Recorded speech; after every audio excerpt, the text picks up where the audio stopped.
Listen well, brother. I'll fucking kill you! I'm listening.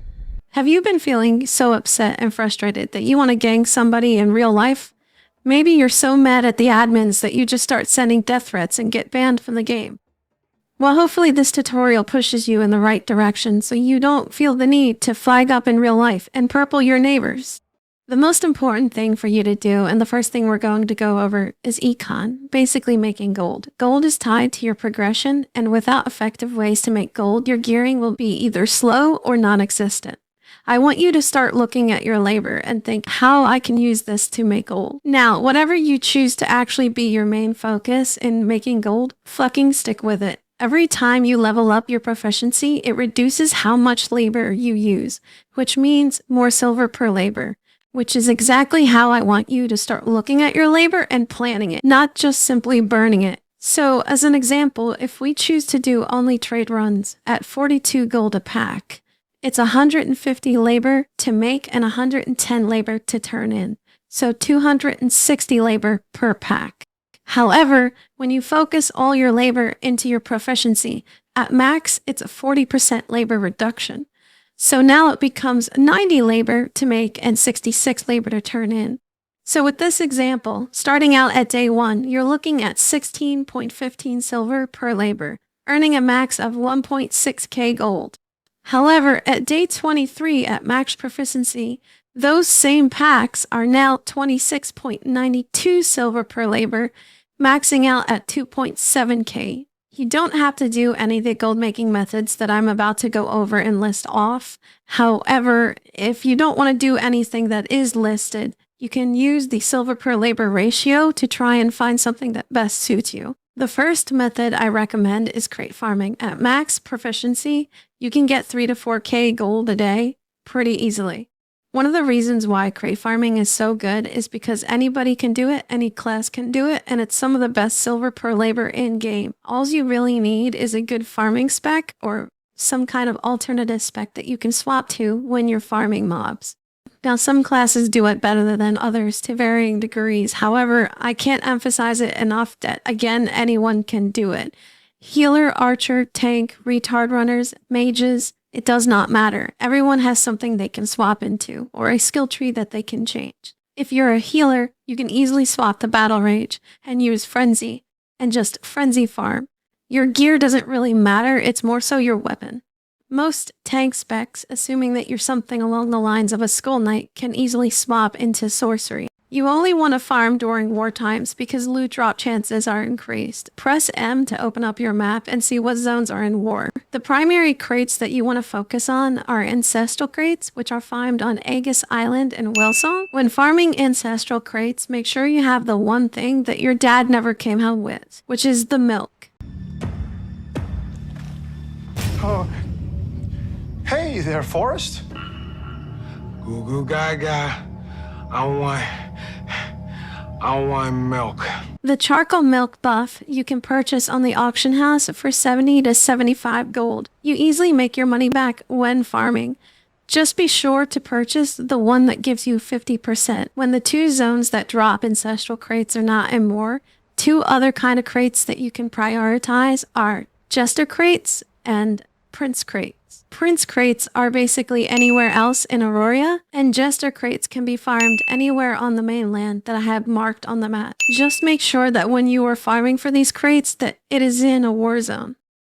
Always prioritize farming ancestral crates simply because it's the best and fastest way to burn your labor while also making efficient gold. Don't open the coin purses that you get. They're terrible silver per labor. However, I do suggest keeping a stack of Prince coin purses and a stack of ancestral coin purses in your warehouse, just in case there's a day that you cannot play. It would be better to keep stacks of crates in your warehouse, but most people don't have the mental willpower to actually do this. 2 buffs that you should use when you're farming is the Secret Gift and the Dawn's Glory, which you can get in your honor store, which is located in your character panel. At some point while you kill mobs in Aurora, you're going to get a faded Lost Garden weapon drop. Identify it and then put it on your skill bar. Use this as a free heal and then swap back to your main weapon. And for the rest of the Lost Garden gear, you can just bender it. So these are the things we want to vendor from the crates. Regrade brazers, archium trees, glowing prisms, all unidentified gear, lunarite, and on the auction house, the mysterious garden powder, metallic Aroyan crates, sunlight, starlight, and moonlight archium. So after an hour of a typical crate farming session for me, this is how much I made. 401 gold through vendoring, 877 gold through garden powder, and 61 gold through metallic crates, totaling to 1,339 gold. Sometimes you will get ganked or purpled on, usually because someone wants your farming spot or because you're encroaching on someone else's farming spot. This does not mean that everybody hates you, so try not to take it as a personal attack and crash out. Everybody hates me! No, little dude. Honest. Hold on. I hate him. If you can't mentally handle grinding mobs for 1 to 2 hours, another way you can go about making gold is by trade runs.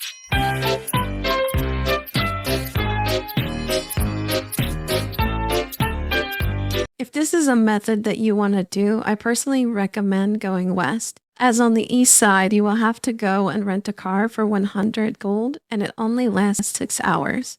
To rent a car, it can only be done in 4 places, and they need to have rank 3 development. The 4 places are Arkham and Tigerspine on the Harania side. And on the west side, you have Aubrey and then Aryan Rock, home of the White Dwarves. If you do end up choosing this as your main way to make gold, something you should do within your first 30 days is buy a Thunderstruck log, as this will be needed to make it your permanent holer later. Don't forget to buy Eco Fuel, which you can purchase off the auction house before doing your trade run. Axle grease you can get from the vocation store. To figure out what trade packs are worth running, you can use this website, which I will have posted in the comment section.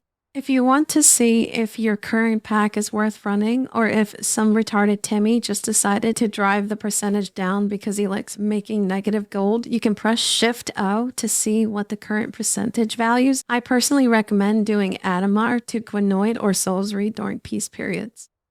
If you cannot wait or don't have the time but you want to sink your labor into commerce, you can also do Aryan Rock to those same places.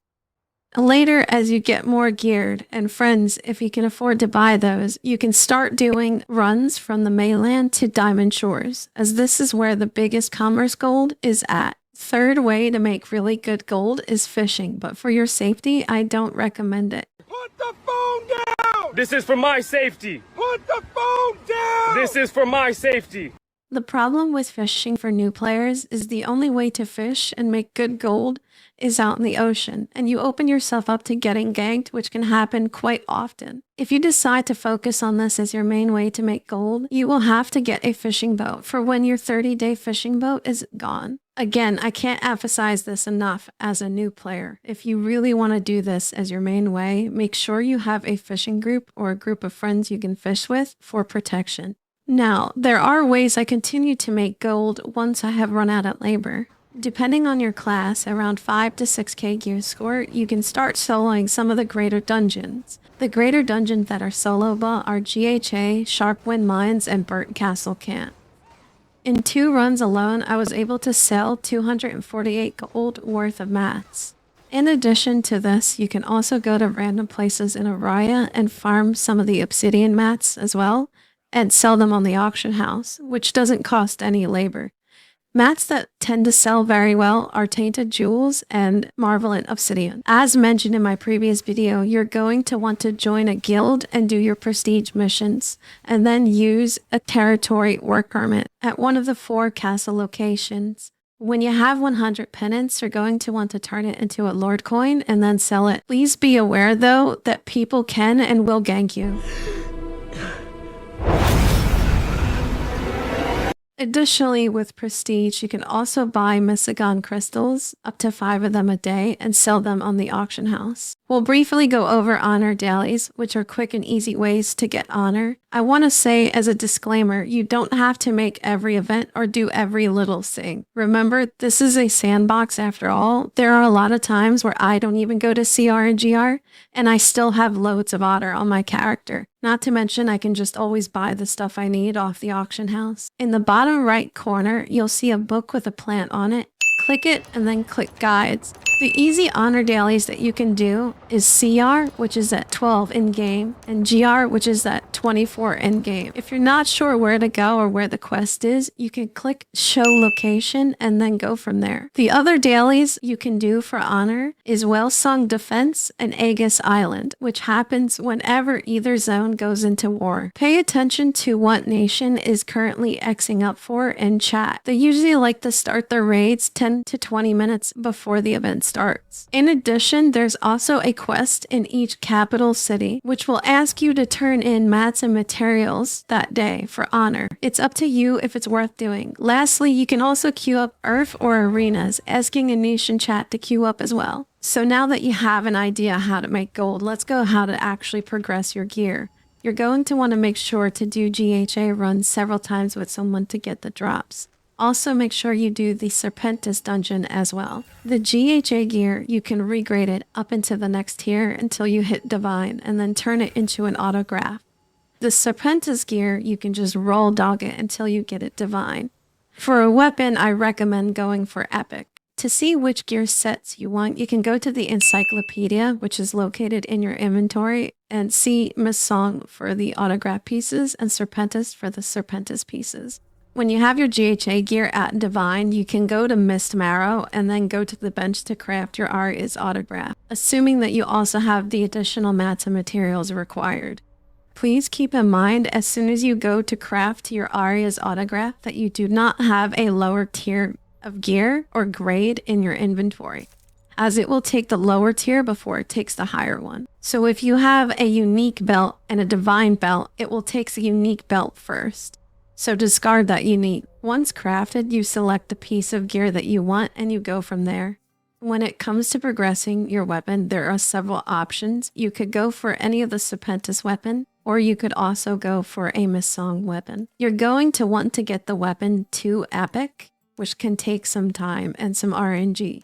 Once you do get the weapon to Epic, you then have to get it to Tier 4, which can cost anywhere between 8 to 12k in mats and materials. Additionally, if you do not like the RNG on trying to get an Epic, you can go for an Epic ANAD, which is usually around 80,000 gold to 90,000, or you can go for a Epic Obsidian T1, which you still have to up to T6. It sounds expensive at first, but it becomes really trivial when you're making 3 to 5k a day and having effective econ. With the honor that you have been saving up, once you have divine gear, what you're going to want to do is go to the honor store and gem it in resilience and toughness. If you're going for obsidian, just pay attention to which obsidian weapon you're going for, as some mats are either gate capped or impossible to get.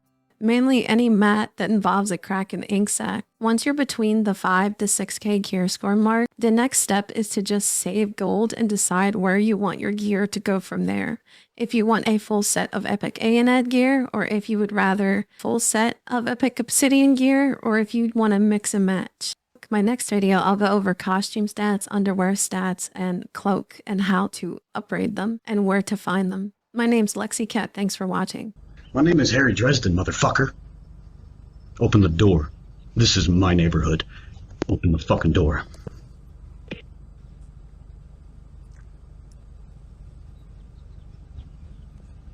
Now, or I will fucking end you. Do you understand me?